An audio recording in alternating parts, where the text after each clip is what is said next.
الحمد لله نحمده ونستعينه ونستغفره ونؤمن به ونتوكل عليه ونعوذ بالله من شرور أنفسنا ومن سيئات أعمالنا من يهده الله فلا مضل له ومن يضلله فلا هادي له ونشهد أن لا إله إلا الله وحده لا شريك له ونشهد أن سيدنا ومولانا محمدا عبده ورسوله بالهدى ودين الحق أرسله صلى الله تعالى عليه وعلى آله وصحبه وبارك وسلم أما بعد فأعوذ بالله من الشيطان الرجيم بسم الله الرحمن الرحيم فقد قال الله تبارك وتعالى في القرآن المجيد والفرقان الحميد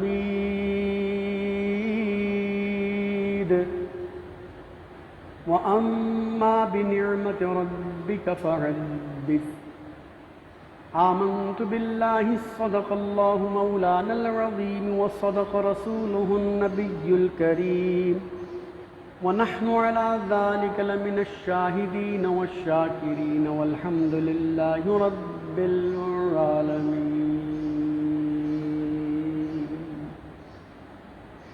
حمد و صلات کے بعد قرآن مجید فرقان حمید کے آخری پارے میں سے سورۃ الضحیٰ کی آخری یعنی 11ویں آیت تلاوت کرنے کا شرف حاصل کیا ہے. اللہ تبارک و تعالیٰ سے دعا ہے کہ وہ مجھے اس آیت مبارکہ کے حوالے سے حق کہنے، آپ کو سن کر سمجھنے، یاد رکھنے اور اس میں سے حاصل ہونے والی گفتگو کے ذریعے اپنے عقائد، اپنے اعمال، اپنے معمولات کی اصلاح کی توفیق رفیق مرحمت فرمائے. وما توفیقی الا باللہ العلی العظیم. الحمدللہ ماہ ربیع الاول شریف، ماہ ربیع النور شریف ہمارے درمیان موجود ہے اور نبی کریم رؤوف الرحیم صاحب صلاۃ و تسلیم صلی اللہ تعالی علیہ وسلم کے یوم ولادت کے حوالے سے اس مہینے میں عاشقان مصطفیٰ صلی اللہ علیہ وسلم، پیارے آقا صلی اللہ علیہ وسلم کی آمد کی دھوم مچا دیتے ہیں. اللہ کے پیارے حبیب صلی اللہ تعالی علیہ وسلم کی ذات بابرکت، اللہ تبارک و تعالیٰ کا بڑا یہ کرم اور احسان ہے کہ اس نے ہمیں عطا فرمائی. اور مصنف عبد الرزاق جو کتاب ہے اس کی روح سے اور دیگر کتب احادیث کی روح سے حضرت سیدنا جابر رضی اللہ تعالی عنہ کی روایت اور دیگر صحابہ کرام کی روایت سے یہ پتہ چلتا ہے کہ اللہ تبارک و تعالی اگر پیارے مصطفیٰ صلی اللہ علیہ وسلم کو اور آپ کے نور کو پیدا نہ فرماتا تو وہ یہ دنیا بھی پیدا نہ فرماتا، یہ کائنات بھی پیدا نہ فرماتا، کچھ بھی پیدا نہ فرماتا. بس وہ اپنی شان کے ساتھ جیسا تھا ویسا ہی رہتا، ویسے ہی ازل سے ابد تک. لیکن اس نے چاہا، دنیا بنائی، کائنات بنائی، زمین و آسمان بنائے اپنے پیارے محبوب صلی اللہ علیہ وسلم کے لیے. لولاک لما خلقت الافلاک لولاک لما خلقت الدنیا.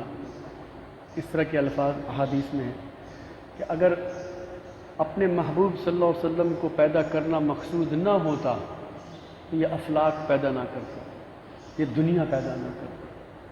یہ صدقہ ہے ہمارے پیارے محبوب سرکار صلی اللہ علیہ وسلم کا کہ آج ہم اس دنیا میں بیٹھے ہیں. بہرحال تو پیارے آقا و مولا صلی اللہ تعالیٰ علیہ وسلم کی ولادت کا مہینہ آج شروع ہو چکا ہے. چنانچہ آج یکم ربیع الاول ربیع النور شریف 1443 ہجری کے مطابق 8 اکتوبر 2021 میں اس نشست میں آپ کے سامنے حاضر ہوں.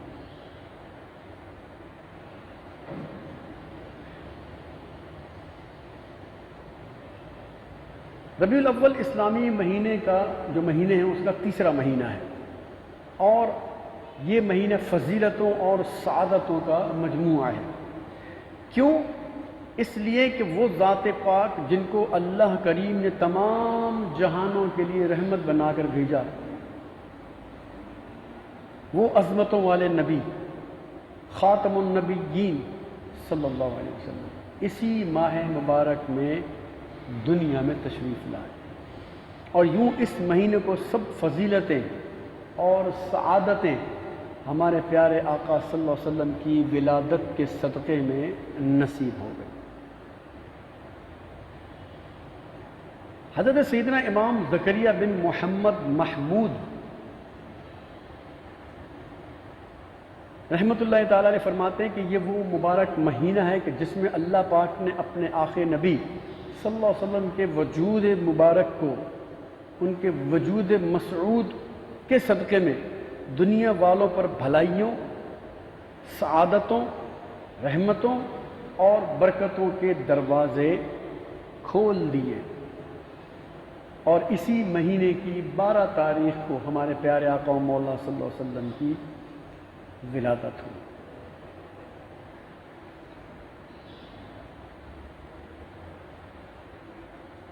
اب ربیع الاول کی عظمتوں کی کیا بات ہے؟ اگر نبی کریم صلی اللہ تعالیٰ علیہ وسلم اس مہینے میں تشریف نہ لاتے، مطلب یہ ربیع الاول کا مہینے میں یہ ولادت کا معاملہ نہ ہوتا اور آپ دنیا میں تشریف نہ لاتے، نہ کوئی شب برات ہوتی، نہ عید ہوتی، نہ معراج کی رات ہوتی، نہ محرم کی برکتیں ہوتی، نہ حج کے معاملات ہوتے، نہ عمرے کے معاملات ہوتے، نہ قربانی کے معاملات ہوتے. کیونکہ یہ ساری کی ساری سعادتیں، یہ ساری کی ساری عبادتیں، یہ ساری کی ساری برکتیں اس بابرکت وجود کی وجہ سے ہے، ہمارے آقا صلی اللہ علیہ وسلم کی وجہ سے. وہ اگر نہیں ہوتا تو پھر یہ کچھ بھی نہیں ہوتا. اور پھر ہمارے پیارے آقا و مولا صلی اللہ تعالیٰ علیہ وسلم پیر والے دن اس دنیا میں تشریف لائے. یہ پیر کا دن بھی بڑی برکتوں اور بڑی رحمتوں والا ہے، اور اس کی بھی کافی جو ہے وہ وجوہات ہیں اس کی برکتوں کی. چنانچہ حضرت عبداللہ ابن عباس رضی اللہ تعالی عنہما جو کہ ایک صحابی اور صحابی کی اولاد ہیں، فرماتے ہیں کہ نبی اکرم نور مجسم شاہ بنی آدم صلی اللہ تعالی علیہ وسلم پیر کے دن پیدا ہوئے. اچھا، پیر کا دن ہی تھا جب آپ نے اعلان نبوت فرمایا. پھر فرماتے ہیں کہ پیر کا دن ہی تھا کہ جب آپ ہجرت فرماتے ہوئے مکے سے مدینہ روانہ ہوئے. اب بیچ میں جتنے بھی دن آئے، ہفتہ آیا، 15 دن آئے، 21 دن آئے، 28 دن آئے، جتنے بھی دن اس میں لگتے تھے چلنے میں، تو جس وقت آپ مدینہ منورہ میں داخل ہوئے تو وہ بھی پیر کا ہی دن تھا. یعنی ہفتے بعد یا 15 دن بعد یا 21 دن بعد یا 28 دن بعد جب آپ وہاں پہنچے تو جب آپ مدینہ منورہ میں داخل ہوئے تو وہ بھی پیر کا دن ہی تھا۔ پھر آپ یہ بھی فرماتے ہیں، بعض روایتوں کے اندر یہ بھی ہے دوسرے بزرگوں نے، کہ جب پہلی وحی نازل ہوئی نبی کریم صلی اللہ علیہ وسلم پر تو بعض روایتوں کے مطابق وہ بھی پیر کا دن تھا کہ اللہ تعالیٰ نے آپ پر پہلی وحی نازل فرمائی۔ پھر آپ کی زندگی میں جب آپ نوجوان تھے، ابھی سلسلہ نبوت کا جو ہے وہ اعلان نہیں ہوا تھا اور آپ نے اپنی ذمہ داریاں شروع نہیں کی تھیں، تو عرب کے قبیلوں میں خانہ کعبہ کی تعمیر کے حوالے سے ایک جھگڑا ہو گیا۔ جب خانہ کعبہ تعمیر ہوا تو سب نے کہا کہ بھئی اب اس میں حجر اسود کون لگائے گا؟ تو اب وہ تلواریں نکل آئیں، ہر قبیلہ کہتا جی ہم لگائیں گے، دوسرا کہتا جی ہم لگائیں گے، تیسرا کہتا جی ہم لگائیں گے۔ تو اب اس میں ایک الجھن ہو گئی، ایک معاملہ نزع اختیار کر گیا، اور ان قریب تھا کہ تلواریں نکل آتی اور خون ریزی ہوتی۔ تو ان سرداروں نے کہا کہ ایسا کرتے ہیں، اس کے لیے فیصلہ کرواتے ہیں کسی سے۔ تو انہوں نے کہا کہ چلو ایک دن اور صحیح، فیصلہ کرے گا کون؟ تو انہوں نے کہا بھی ایسا کرتے ہیں، کل صبح سب سے پہلے جو خانہ کعبہ کی جو چار دیواری ہے اس میں جو سب سے پہلے انسان داخل ہوگا اس سے فیصلہ کرے گا۔ تب نے کہا چلو ٹھیک ہے، اب دیکھتے کون ہے۔ دن گزر گیا، رات ہوئی، صبح ہوئی، اب انتظار کر رہے تھے وہ لوگ سارے، وہ اسی احاطے میں ہی بیٹھے ہوئے تھے چار دیواری میں۔ تو جب صبح کی کرن پھوٹی تو جو سب سے پہلے داخل ہونے والا شخص تھا وہ محمد بن عبداللہ صلی اللہ علیہ وسلم۔ تو سب کے چہرے کھل اٹھے، کہنے لگا ہاں ہاں ہاں محمد بن عبداللہ، یہ بہت پاک باز آدمی ہے، ہم نے اس کو کبھی جھوٹ بولتے ہوئے نہیں دیکھا، ہم نے کبھی اس کو خیانت کرتے ہوئے نہیں دیکھا، اس سے زیادہ شریف النفس آدمی پورے مکہ میں نہیں ہے، اور اس کی ذہانت، اس کے فیصلے ہم سب کو منظور ہیں، ہم جانتے ہیں بہت اچھا انسان ہے یہ، ہمیں سب کو اس کا فیصلہ منظور ہے۔ چنانچہ آپ کو سارا معاملہ بتایا گیا، آپ نے فرمایا چلو ٹھیک ہے، ایسا کرو ایک بڑی سی چادر لے کر آؤ۔ چادر لائی گئی اور چادر لا کے آپ نے حجر اسود کو اٹھا کے اس کے اندر رکھ دیا، اور فرمایا چار کونے تو ہوتے ہی چادر کے، لیکن اور مقامات سے بھی چادر کو پکڑ لیا جائے۔ اب وہ جتنے بھی وہاں قبیلے تھے ان قبیلوں نے آ کے بڑھ بڑھ کر، چار قبیلوں کے سرداروں نے چار کونے پکڑ لیے، دوسرے سرداروں نے بیچ میں سے پکڑ لیا، کسی نے کہاں سے پکڑ لیا، کسی نے کہاں سے پکڑ لیا۔ جیسا کہ آپ دیکھتے ہوں گے کہ جب جنازہ لے کے چلتے ہیں تو کندھے تو چار آدمیوں کو دینے چاہیے، لیکن آپ دیکھتے ہیں بیچ میں بھی وہ لوگ جو نا کچھ کندھا لگا کے چل رہے ہوتے ہیں، تو چار کی جگہ 8-10 آدمی بھی شامل ہو جاتے ہیں۔ تو اسی طرح اس چادر کو چاروں طرف سے ان قبیلے کے سرداروں نے پکڑ لیا، اور سب واہ واہ واہ واہ مرحبا مرحبا کے نعرے لگانے لگے کہ کیا زبردست فیصلہ کیا، کوئی لڑائی جھگڑا نہیں، خانہ کعبہ کے اندر حجر اسود نصب کرنے کے لیے اتنا بہترین فیصلہ کہ ہر سردار کی شمولیت ہو گئی، اتنا پیارا فیصلہ ہو ہی نہیں سکتا۔ جب وہ لے جا کے قریب لایا گیا تو آپ سرکار صلی اللہ علیہ وسلم نے اس کو اٹھا کر، جو لوگ تھے ان کے ساتھ اٹھا کر خانہ کعبہ میں نصب کر دیا، اور آپ کی فیصلہ کرنے کی یہ صلاحیت تمام عرب کے ان سرداروں پر واضح ہو گئی کہ یہ اس سے بہترین آدمی فیصلہ کرنے والا کوئی نہیں۔ ہمارے پیارے آقا صلی اللہ علیہ وسلم جب حجر اسود نصب فرمایا تھا، علماء فرماتے ہیں وہ بھی پیر کا دن ہی تھا۔ تو پیر کے دن کی اتنی فضیلت ہے، اور جب نبی کریم رؤوف الرحیم صاحب صلاۃ و تسلیم اس دنیا کو، اس فانی دنیا کو چھوڑ کر اپنے رب کی ملاقات کے لیے تشریف لے گئے اور ظاہری وصال فرمایا، کل نفس ذائقۃ الموت کے وعدے کے مطابق آپ جب اس دنیا سے تشریف لے گئے، پردہ فرمایا، تو وہ دن بھی پیر کا ہی تھا۔ تو پیر کے دن کو ہمارے نبی صلی اللہ تعالی علیہ وسلم نے برکتیں عطا فرمائیں، اور جتنے بھی، جیسے مثال کے طور پہ محرم کی 10 تاریخ عاشورہ مختلف انبیاء علیہ السلام کے واقعات کے ساتھ منسوب ہے، اب وہ میں جب محرم کا وقت آتا ہے، عاشورے کا وقت، میں اس وقت تفصیل بتا دیتا ہوں، وہ میرے بہت سے سننے والوں کو پتہ بھی ہے، وہ یاد بھی ہوگی. لیکن ہمارے پیارے آقا صلی اللہ تعالیٰ علیہ وسلم نے پیر شریف کو وہ برکتیں عطا فرمائیں، وہ مقام اور مرتبہ عطا فرمایا جو اور کسی دن کو حاصل ہی نہیں. تو مولانا حسن رضا خان صاحب فاضل بریلوی رحمۃ اللہ علیہ، جو کہ اعلیٰ حضرت کے بھائی ہیں، انہوں نے ذوق نعت کے اندر ایک میلاد النبی کے حوالے سے لکھا کلام. تو اس کا ایک شعر ہے، آپ فرماتے ہیں: قربان اے دوشمبے. دوشمبہ فارسی میں پیر کے دن کو کہتے ہیں. قربان اے دوشمبے تجھ پر ہزار جمعے. کیونکہ جمعے کے دن کو بھی بڑی فضیلت کا دن کہا جاتا ہے. جمعے کو عید کا دن قرار دیا گیا ہے اسلام میں کہ جمعہ عید کا دن ہے، اور جمعہ بڑا مطلب بابرکت دن ہے. لیکن اعلیٰ حضرت کے بھائی مولانا حسن رضا خان فرماتے ہیں: قربان اے دوشمبے، یعنی اے پیر کے دن تیری برکتیں اتنی ہیں کہ تجھ پر ہزاروں جمعے قربان کر دیے جائیں. کیوں؟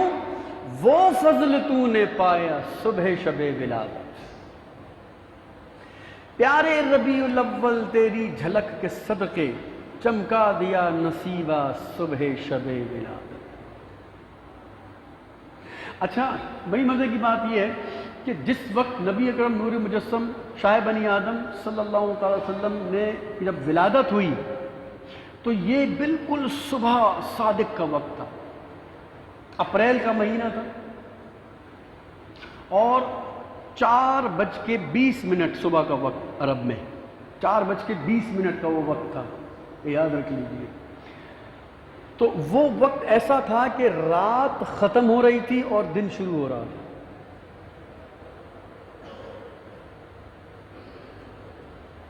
دن کو راضی کیا، شب کو راضی کیا. یہ کسی شاعر نے بڑی محبت میں جملہ کہا کہ میرے آقا صلی اللہ علیہ وسلم دن میں پیدا نہیں ہوئے، رات میں بھی پیدا نہیں ہوئے، اور رات میں پیدا ہوتے تو دن کو شکایت ہوتی کہ میں یہ برکتیں نہیں لے سکی،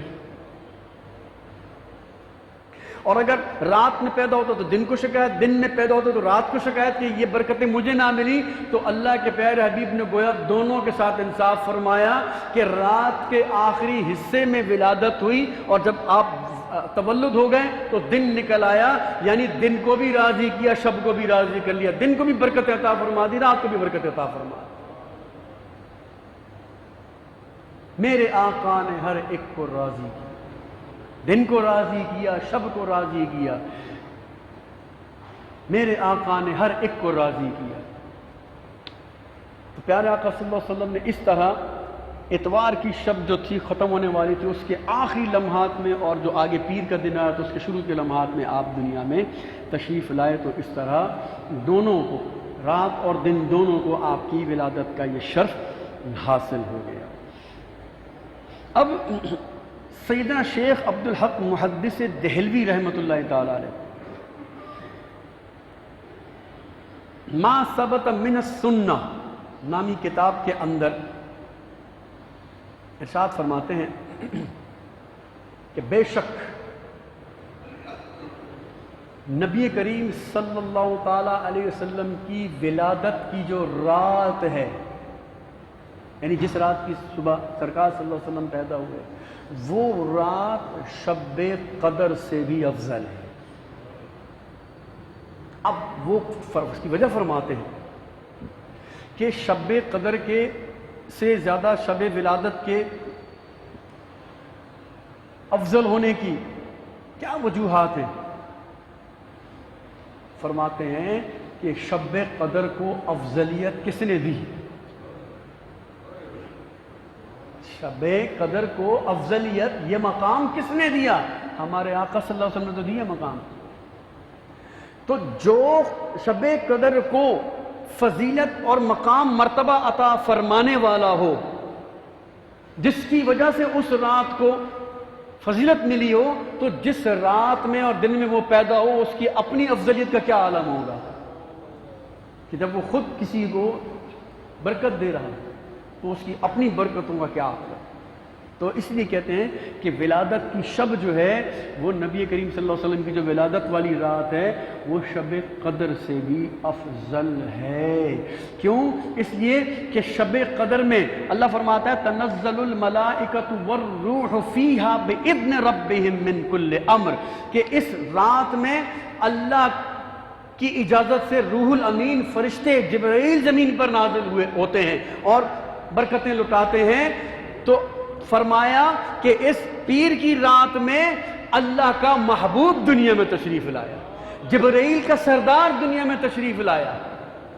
تو اس رات کے کیا کہنے ہیں کہ جس میں جبریل کا بھی سردار، پوری کائنات کا گویا سردار، اللہ کا محبوب، اللہ کا حبیب اس دنیا میں تشریف لایا۔ اس رات کی قدر و منزلت کیا کہنا۔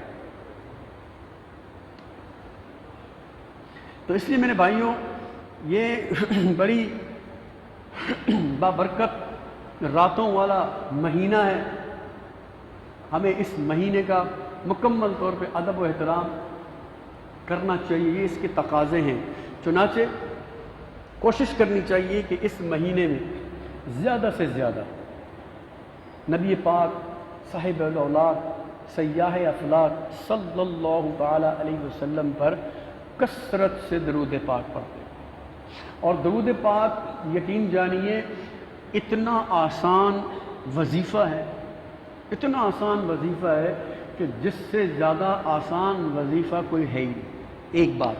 دوسری بات کہ جتنی دل میں نبی صلی اللہ علیہ وسلم کی محبت درود کی وجہ سے پیدا ہوتی ہے، اتنی محبت اور کسی عمل سے پیدا ہی نہیں ہوتی۔ دو باتیں۔ تیسری بات کہ درود پاک پڑھنے والے پر اللہ کے حبیب صلی اللہ علیہ وسلم کے فرمان کے مطابق اللہ تبارک و تعالیٰ کی طرف سے رحمت نازل ہوتی ہے۔ چوتھی بات، اللہ کے پیارے حبیب صلی اللہ علیہ وسلم نے ارشاد فرمایا کہ اللہ تبارک و تعالیٰ نے ایک فرشتہ پیدا فرمایا جو میری وفات کے بعد میری قبر پہ اس کی ڈیوٹی لگا دی جائے، اس کی ڈیوٹی ہے۔ اور اللہ نے اس فرشتے کے اندر یہ طاقت رکھی ہے کہ دنیا میں جہاں کہیں سے کوئی بھی آواز آتی ہو وہ اس کو سن لیتا ہے، یہ اس کی طاقت ہے۔ ایک بات۔ دوسری طاقت یہ ہے کہ جو جس زبان میں بھی بات کرتا ہو وہ اس زبان کو سمجھتا ہے، اس کی میننگ اس کو پتہ ہے۔ میں مثال دیتا ہوں، پاکستان کے اندر کتنی زبانیں بولی جاتی ہیں؟ 4 تو مشہور ہیں نا، جس طرح 4 ہمارے صوبے، سندھی، بلوچی، پنجابی، پشتو، یہ تو مشہور زبانیں ہیں۔ پھر اس طرح پھر اس سندھی کی کتنی قسمیں ہیں، اس پنجابی کی کتنی قسمیں ہیں، ہر ضلع ہر علاقے میں جا کے زبان تھوڑی سی تبدیل ہو جاتی ہے۔ اسی طرح بلوچی ہے تو بلوچی ہر علاقے میں جا کے تھوڑی تھوڑی تبدیل ہوتی چلی جاتی ہے، الفاظ بدلتے چلے جاتے ہیں، پھر اس کے اندر براوی آ جاتی ہے، پھر اسی طرح پشتو ہے، پشتو میں اچھا اسی ہمارے ملک کے اندر پھر وہ گجراتی لوگ بھی ہیں، میمن لوگ بھی ہیں، کچھی لوگ بھی ہیں، سب کی زبانیں اپنی اپنی۔ اب یہ پاکستان ہو گیا، اسی طرح آپ دنیا کے مختلف علاقوں میں چلے جائیں تو ہزاروں کی تعداد میں زبانیں بولی جاتی ہیں۔ انڈیا کو اٹھا کر دیکھ لیں، انڈیا کے اندر سینکڑوں زبانیں بولی جاتی ہیں، کیونکہ سینکڑوں وہاں پہ کمیونٹیز ہیں اور مختلف قوم کے لوگ وہاں رہتے ہیں، تو ہزاروں کے قریب، لاکھوں کے قریب زبانیں بولی جاتی ہیں۔ ٹھیک ہے، اللہ نے اس فرشتے کو یہ طاقت دی ہے کہ وہ نہ صرف سن لیتا ہے بلکہ ان کی زبانوں کو سمجھتا بھی ہے۔ تو فرمایا جب دنیا کے کسی بھی حصے سے کوئی شخص مجھ پر درود پڑھتا ہے تو وہ فرشتہ مجھ سے کہتا ہے یا رسول اللہ صلی اللہ علیہ وسلم، آپ کا فلاں امتی فلاں شہر فلاں علاقے کے اندر جس کا نام یہ ہے، اس کے باپ کا نام یہ ہے، اس کی قوم یہ ہے، آپ پر صلات بھیج رہا ہے، آپ کے درود بھیج رہا ہے۔ یعنی درود پڑھنے والے کا ذکر نبی صلی اللہ علیہ وسلم کی بارگاہ میں ہو رہا ہوتا ہے۔ آج لوگ چاہتے ہیں نا، کوئی منسٹر ہے، کوئی بڑا پہنچا ہوا مطلب کوئی عہدیدار ہے، اس کے سامنے آپ کا ذکر ہو جائے، وہ کہے اچھا جی ایسا آدمی بھی ہے، یہ بھی ہے، ایسا ہے ویسا ہے، اچھا یار ٹھیک ہے ہم بھی اس کو دیکھیں گے، کبھی ملاقات کریں گے، اور آپ کو آ کے بتا دیا جبھی میں نے آپ کی بات فلانے عہدیدار سے کی تو وہ آپ سے ملاقات پہ راضی ہے، آپ کی بات کو پسند کیا ہے، تو ہم کتنے خوش ہوں گے یار اس وزیر کے آگے یا اس بڑے کے آگے میرا ذکر ہوا ہے، وہ خوش ہوتا ہے۔ تو میں آپ سے پوچھتا ہوں، کائنات کے سردار محبوب رب دو جہاں کی بارگاہ میں جب آپ کا ذکر ہوتا ہوگا کہ اے اللہ کے رسول فلاں علاقے کے فلاں شخص نے جس کا نام یہ ہے، اس کے باپ کا نام یہ ہے، فلانی قوم سے تعلق رکھتا ہے، وہ آپ پہ اس وقت درود بھیج رہا ہے۔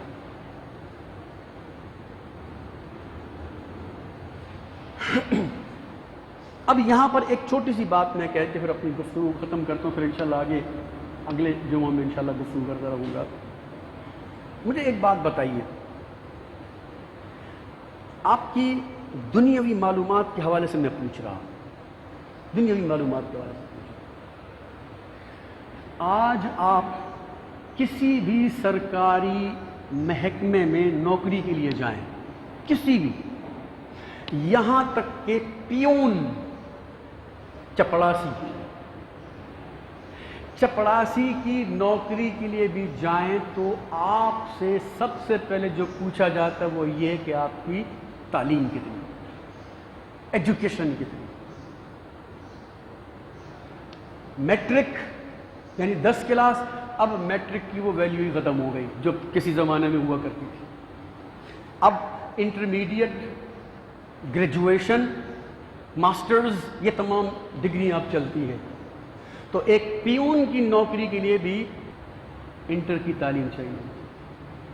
اسی طرح کے ایم سی چلے جائیں اور جتنے بڑے سے بڑے تعلیمی اداروں میں چلے جائیں، آپ کسی اسکول میں 5ویں کلاس یعنی پرائمری 1 سے لے کر 5 تک کلاس پڑھانے کے لیے اگر آپ آگے درخواست دیتے ہیں کہ میں ٹیچر بننا چاہتا ہوں تو وہ آگے سے کہتے ہیں آپ بی ایڈ ہیں، اور بی ایڈ 14ویں کلاس کے بعد جا کر ہوتا ہے۔ 16 کلاسیں 18 کلاسیں پڑھنے والا بی ایڈ، پھر باقاعدہ پہلے سی ٹی سی ایک کورس ہوتا تھا، وہ پاس کر لینے کے بعد وہ بچوں کو آ کے سکھاتا تھا 2 ایکم 2، 2 دونی 4، یہ سناتے پڑھاتا تھا، یہ کھاتا تھا 1 2 3 4 5 A B C D E F G H الف ب پ ت ٹ س ج چ ق، یہ کون پڑھا رہا ہے؟ بی ایڈ، جو انٹر کر کے بیٹھا ہوا ہے۔ میری بات سمجھ رہے ہو نا؟ ایک نوکری کے لیے، ایک آپ کو کیوں ڈیوٹی دینے کے لیے آپ جب جاتے ہیں اپلائی کرتے ہیں تو آپ کی تعلیم پوچھی جاتی ہے، آپ کا ایک لیول چیک کیا جاتا ہے کہ آپ کس لیول کے ہیں۔ اگر آپ کو آج چپڑاسی بھی لگنا ہے تو جس گریڈ کا افسر ہوگا اس کے دروازے کے باہر آپ کھڑے ہوں گے تو آپ کی تعلیم کا لیول بھی اتنا ہی اونچا ہوتا چلا جائے گا، ٹھیک ہے نا؟ اگر آپ کسی چھوٹے گریڈ کے افسر کے پاس دروازے کے باہر چپڑاسی بن کے ہوں گے تو چلو میٹرک چل جائے گا، لیکن اگر آپ اس سے بڑے افسر کے پاس کھڑے ہوں گے تو آپ کی تعلیم انٹر ہو جائے گی۔ اگر آپ اس سے بڑے کے پاس جاتے ہیں تو ہو سکتا ہے آپ کو گریجویٹ بنایا جائے۔ آپ اس کے پاس کھڑے ہو کر خالی اس کی ڈکٹیشن لینا چاہتے ہیں، پرسنل سیکرٹری بننا چاہتے ہیں تو کتنی تعلیم ہونی چاہیے؟ کمپیوٹر آنا چاہیے، شارٹ ہینڈ آنا چاہیے، یعنی جتنی آپ نوکری میں کسی کے آگے کھڑے ہونے کے لیے جائیں گے، آپ کی تعلیم، آپ کی قابلیت، آپ کے اسکل، آپ کی صلاحیتیں بڑھتی چلی جائیں گی۔ یہ بات آپ کی سمجھ میں آ گئی؟ سب کی سمجھ میں آ گئی؟ ذرا مجھے ہاتھ کھڑے کر کے بتاؤ، سمجھ میں آ گئی نا یہ بات؟ میں آپ سے پوچھتا ہوں، اپنے دل پہ ہاتھ رکھ کے کہو کہ وہ فرشتہ جو نبی آخر الزمان کے باہر ڈیوٹی دے رہا ہے، اس کی یہ صلاحیت ہے کہ وہ دنیا میں جہاں کہیں بھی کوئی کسی بھی زبان میں پکارتا ہو اس کی آواز کو نہ صرف سن لیتا ہے بلکہ سمجھ لیتا ہے۔ تو جس کی بارگاہ میں وہ کھڑا ہو کے نوکری کر رہا ہے اس آقا کا کیا عالم ہوگا؟ جس کے ملازم کا یہ حال ہے، جو کھڑے ہو کر جس کی ڈیوٹی یہ ہے کہ تم نے پوری کائنات میں، پوری دنیا میں جو شخص درود پڑے گا اس کے درود کو تم نے نبی صلی اللہ علیہ وسلم کی بارگاہ میں پہنچانا ہے، یہ تمہاری ڈیوٹی ہے۔ ارے جس افسر کی ڈیوٹی کے لیے فرشتہ اتنی صلاحیتوں والا، اتنے اسکل والا، اتنی جناب بڑی طاقتوں والا کھڑا کیا گیا ہے، اس افسر کا کیا عالم ہوگا، اس افسر کا کیا عالم ہوگا، اس کی کتنی بڑی شان ہوگی۔ تو وہ افسر اگر یہ کہے کہ جب ان کے چچا حضرت عباس کہے کہ اے اللہ کے رسول صلی اللہ علیہ وسلم، میں نے دیکھا جب آپ چھوٹے تھے اور جھولے میں آپ کو ڈالا جاتا تھا، جو بڑی بوڑھیاں کپڑے کے ساتھ بنا کے بچے کو جھولا جھلاتی ہیں، تو آپ فرماتے میں نے دیکھا اے اللہ کے رسول صلی اللہ علیہ وسلم، جب آپ چھوٹے تھے تو میں دیکھتا تھا 14ویں رات ہوتی تھی، آپ جھولے میں جھول رہے ہوتے اور آپ کا ہاتھ ہلتا رہتا، انگلی ایسے ہوتی رہتی، میں دیکھتا تھا کہ آپ آسمان کی طرف منہ کر کے کیا کر رہے ہیں۔ جب میں آسمان کی طرف دیکھتا تو کیا دیکھتا، جس طرف آپ کی انگلی ہو جاتی تھی چاند بھی اس طرف ہو جاتا تھا، آپ کی انگلی سیدھے ہاتھ کی طرف جاتی چاند سیدھے ہاتھ کی طرف ہو جاتا تھا، آپ کی انگلی الٹے ہاتھ کی طرف ہو جاتی چاند اس طرف ہو جاتا تھا۔ آپ نے فرمایا ہاں ہاں میرے چچا تم نے ٹھیک دیکھا، وہ چاند میرا دل بہلاتا تھا، وہ میرا کھلونا تھا، میں اس سے کیا۔ اعلیٰ حضرت فرماتے ہیں چاند جھک جاتا جدھر انگلی اٹھاتے مہد میں، کیا ہی چلتا تھا اشاروں پر کھلونا نور کا۔ ایک نور کی سرکار کا کھلونا بھی نور کا ہی ہونا چاہیے۔ تو میرے آقا صلی اللہ علیہ وسلم نے فرمایا اے میرے چچا، یہ تو صرف میرا دل بہلاتا تھا، جب میں روتا تھا تو وہ مجھ سے کہتا تھا کہ اے محمد، اے اللہ کے حبیب، رو نہیں رو نہیں، تو میں وہاں سے اس کی کہنے کی آواز سنتا تھا۔ عرض کی یا رسول اللہ آپ چاند کی آواز سنتے تھے؟ فرمایا چاند کی آواز تو اونچی ہوتی، میں رب ذوالجلال کی قسم کھا کر کہتا ہوں جس کے قبضے میں میری جان ہے، لوح محفوظ پر جب قدرت کا قلم چلتا تھا اس قلم کے چلنے کی بھی آواز میں سنتا تھا۔ آپ جانتے ہیں نا جب پین چلتا ہے تو اس کی بہت باریک آواز ہوتی ہے، ہلکی سی آواز ہوتی ہے، خاموشی ہو تو کی آواز آتی رہتی ہے، اگر بندے کا ہاتھ بھاری ہے تو تھوڑی آواز آئے گی، اور اگر بل کا جو سافٹ لکھتا ہے تو نرمی سے لکھتا ہے تو اس کی آواز بھی پیدا نہیں ہوتی۔ میرے آقا صلی اللہ علیہ وسلم فرماتے ہیں کہ لوح محفوظ جو کہ 7 آسمانوں کے اوپر ہے، اس پہ جب کسی کا کچھ فیصلہ لکھا جا رہا ہوتا تو میں اس کو سنتا تھا، پنگوڑے میں ہوتا تھا۔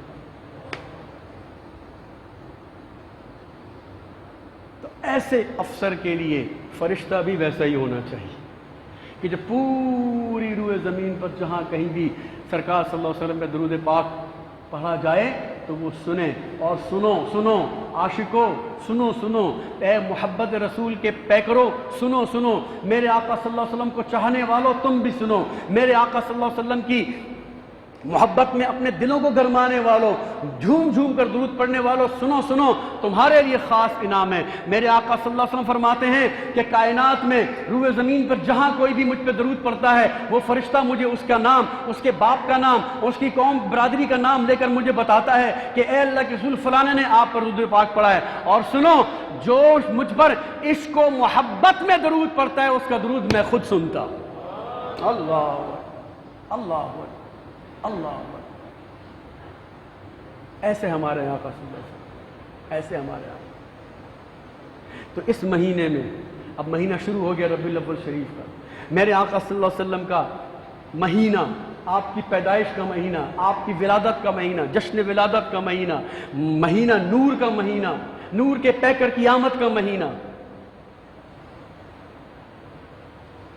تو اس مہینے کے اندر دن ہو، رات ہو، صبح ہو، شام ہو، نبی پاک صلی اللہ علیہ وسلم پر درود و سلام کے نذرانے بھیجتے رہیں، پیش کرتے رہیں۔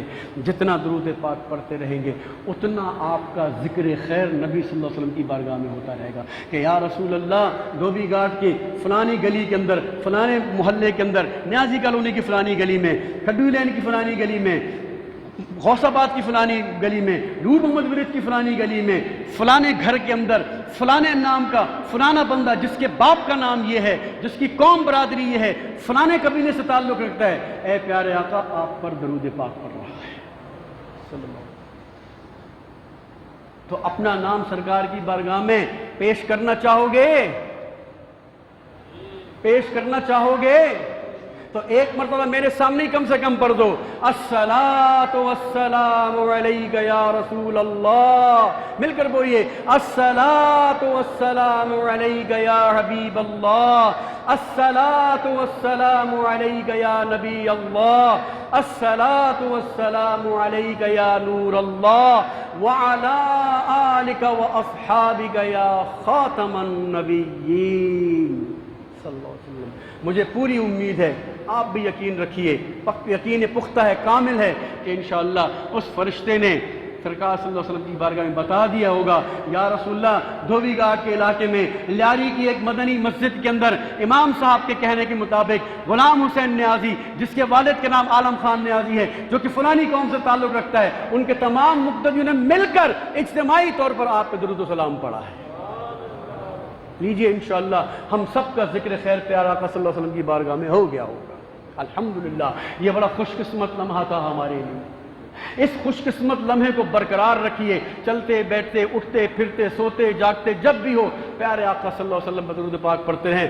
جو درود پاک آپ کو آتا ہو پڑھتے رہیں۔ اللہم صلی علی محمد وعلی آل محمد کما صلیت علی ابراہیم وعلی آل ابراہیم انک حمید مجید، اللہم بارک علی محمد وعلی آل محمد کما بارکت علی ابراہیم وعلی آل ابراہیم انک حمید مجید، الصلاۃ والسلام علیک یا رسول اللہ، یہ پڑھ دیں۔ صلی اللہ علی النبی الامی وعلی صلی اللہ علیہ وسلم صلاۃ و سلام علیک یا سیدی یا رسول اللہ، صلی اللہ علی النبی الامی، صلی اللہ علی النبی الامی، صلی اللہ علی محمد، صلی اللہ علی محمد نور من نور اللہ۔ الغرض جو آپ کو درود پاک آتا ہو، اگر اس پر بھی نہیں آتا صلی اللہ علیہ وسلم پڑھیے میرے ساتھ، صلی اللہ علیہ وسلم، صلی اللہ علیہ وسلم، صلی اللہ علیہ وسلم، یہ درود پاک پڑھتے ہیں۔ گاڑی پہ جا رہے ہوں، آ رہے ہوں، پیدل جا رہے ہوں، آ رہے ہوں، گھر میں ہوں، لیٹے ہوں، بیٹھے ہوں، پیارے آقا صلی اللہ علیہ وسلم پر درود پاک پڑھتے ہیں۔ کیوں؟ اس لیے کہ وہ آقا، وہ مہربان آقا جو ساری زندگی ہمیں یاد کرتا رہا، جو معراج پہ پہنچا، اللہ کے قرب خاص میں پہنچا، اللہ نے فرمایا محبوب کیا چاہتے ہو، جو مانگو گے دیا جائے گا۔ میرے آقا صلی اللہ علیہ وسلم نے اپنے لیے کچھ نہ مانگا، ہمارے لیے فرمایا مولا میری امت کو بخش دے۔ آپ کو یاد رکھا ہو جب آپ سرکار صلی اللہ علیہ وسلم کا وصال ہوا، حضرت علی المرتضیٰ کرم اللہ تعالیٰ وجہ الکریم قبر میں اترے، آپ کے جسد اقدس کو قبر میں رکھا، تو آپ نے کیا دیکھا کہ لبہائے مبارک جنبش کر رہے ہیں، حرکت کر رہے ہیں، حیران ہوئے، قریب کان لے گئے، آواز آ رہی ہے، اے اللہ میری امت کا معاملہ میرے حوالے کر دے، اے اللہ میری امت کا معاملہ میرے حوالے کر دے، میری امت کو بخش دے۔ ارے میرے آقا صلی اللہ علیہ وسلم اللہ کے قریب جائیں، وہاں بھی آپ کو یاد رکھیں، قبر میں جائیں آپ کو یاد رکھیں، حشر کا دن ہوگا، جگہ جگہ جا کر اپنے غلاموں کو یاد کرتے ہوں گے، کبھی میزان پہ، کبھی پیاس میں آب کوثر پلا رہے ہوں گے، کبھی پل صراط پر گزرتے ہوئے امتی کو دیکھ کر رب سلم رب سلم، اے میرے اللہ میری امت کو سنبھال، اے اللہ میرے اس امتی کو سنبھال، اے میرے مولا گرنے سے بچا، اس کو بچا۔ اور کبھی دوڑتے دوڑتے جائیں گے میزان پر، کسی کا نامہ اعمال ڈھیلا ہو رہا ہوگا، کم ہو رہا ہوگا، کوئی نیکی ڈال کر، درود ڈال کر، کلمہ ڈال کر اس کے وزن کو بڑھا دیں گے۔ الغرض ہونا تو یہ تھا کہ اللہ تعالیٰ فرماتا ہے عسیٰ ان یبعثک ربک مقاما محمودا، اے محبوب ایک وقت آنے والا ہے، قیامت کے دن آپ کے لیے مقام محمود کی کرسی لگائی جائے گی، وہاں پر آپ وزیر اعظم بن کر، صدر بن کر تشریف فرما ہونا چاہیے آپ کو۔ لیکن دیکھو کیسا آقا ہے، کیسا محبوب ہے کہ اس کرسی پر بیٹھ کر حکم نہیں چلا رہا، بلکہ اپنے دکھ بھرے، اپنے گناہگار امتیوں کے صفوں میں جا جا کر ان کے گناہوں کو مٹا رہا ہے، ان کو جہنم میں گرنے سے بچا رہا ہے، ان کے نامہ اعمال کو وزندار بنا رہا ہے، ان کی پیاس کو اپنے آب کوثر سے بجھا رہا ہے۔ یا رسول اللہ، ایسے آقا صلی اللہ علیہ وسلم، ایسے پیارے آقا صلی اللہ علیہ وسلم، ان کو اگر ہم یاد نہ کریں تو میرے بھائیوں معذرت کے ساتھ ہم سے بڑا بے وفا کون، ہم سے بڑا جفاکار کون کہ ہم اس کو یاد نہ رکھیں، تو ساری زندگی ہمیں یاد کرتا رہا، اور آج بھی قبر میں ہمارے لیے اغفر لی امتی، رب اغفر لی امتی، رب اغفر لی امتی پکار رہے ہیں۔ ہمیں پیارے آقا صلی اللہ علیہ وسلم پر کثرت سے درود پاک پڑھنے کی توفیق عطا فرمائے۔ آمین ثم آمین بجاہ النبی الامین، وما علینا الا البلاغ۔